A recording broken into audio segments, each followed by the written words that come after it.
They taught you algebra. They taught you history. They taught you how to obey bells, raise your hand, and wait for permission to speak. But they never taught you money. Not how it works, not how it moves, not how it quietly shapes every decision you'll make as an adult. And that wasn't an accident.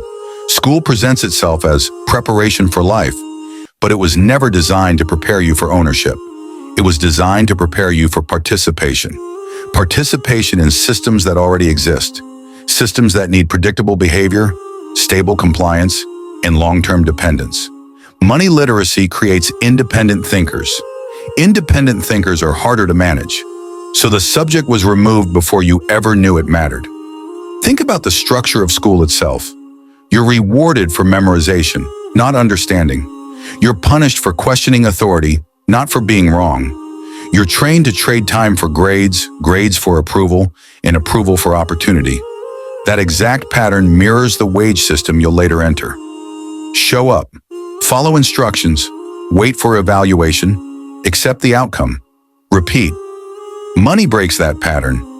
Money forces you to ask uncomfortable questions. Who controls value? Who benefits from debt? Why does working harder not always make you richer? Why do assets behave differently than income? Those questions threaten systems built on predictability. After this introduction, here's what you should expect from this breakdown. You're going to learn why money education was intentionally excluded, how the modern financial system benefits from your ignorance, what schools replace money education with, and most importantly, how to reclaim financial understanding without needing permission from any institution. This is not theory. This is money in practice. Here's the disclaimer, and it matters. This content is for educational purposes only. It is not financial advice. It does not consider your personal financial situation.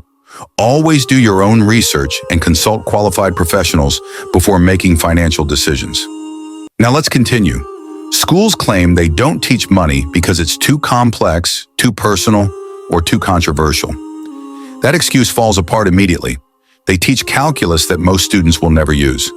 They teach abstract science theories detached from daily life. Complexity has never been the barrier. Control has. Money education shifts power.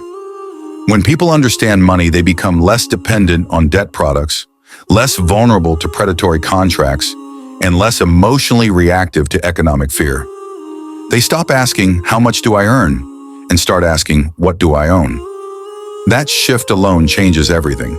Instead of teaching money, schools teach obedience framed as responsibility. They teach budgeting in the shallowest way possible, if at all.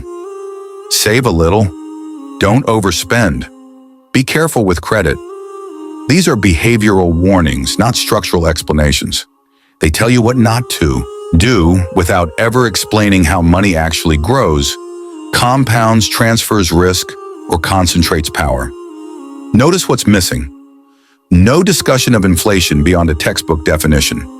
No explanation of how currencies lose purchasing power over time. No breakdown of how banks create money through lending.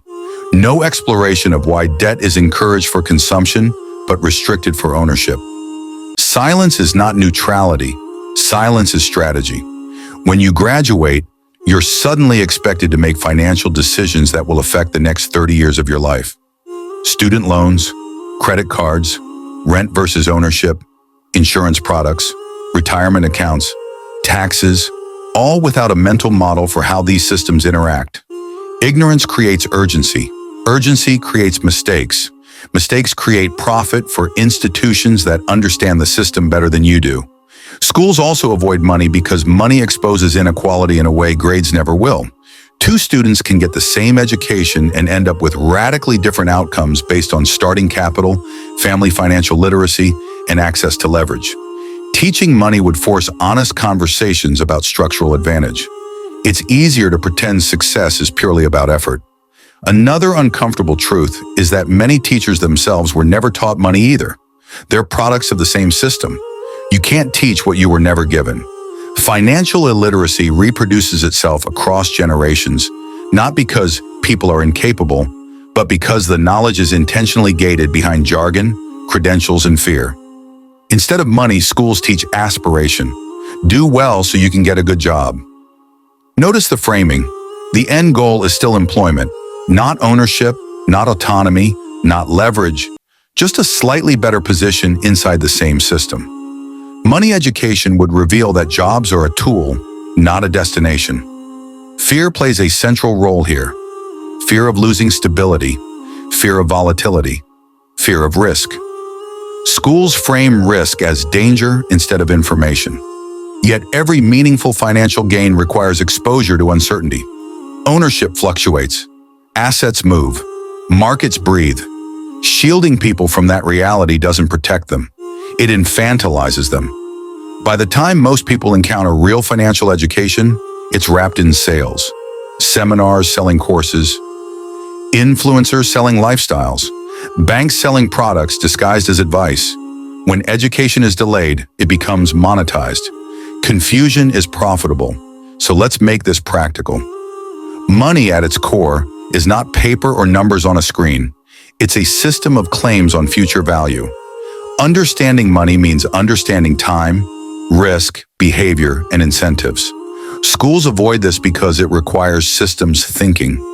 Systems thinking creates citizens who question narratives instead of consuming them. You were never taught money because money teaches you to see through appearances. It teaches you that stability can be fragile, that guarantees are often expensive, and that safety is often a story told to keep you predictable. Before we move toward action, pause and reflect. What did you believe money was supposed to do for you before hearing this? What assumptions were never challenged? What decisions have you made without understanding the system behind them? Here's your practical task. For the next 7 days, observe money as a system, not a number. Track where your money goes, but more importantly, ask why. What emotions drive your spending? What incentives are influencing your choices? Identify one financial decision you're avoiding because it feels complex or intimidating, and break it down into questions instead of actions. Complexity shrinks when you confront it directly. This is how financial education actually begins, not with formulas, with awareness. Schools never taught you money because money creates adults who don't wait to be told what's possible, but the gap they left doesn't have to stay empty. Once you understand how money really works, fear loses its grip and choice becomes real. If this helped you see money differently, stay with the channel. We break finance down as it's actually used in real life, not how it's sold or sanitized.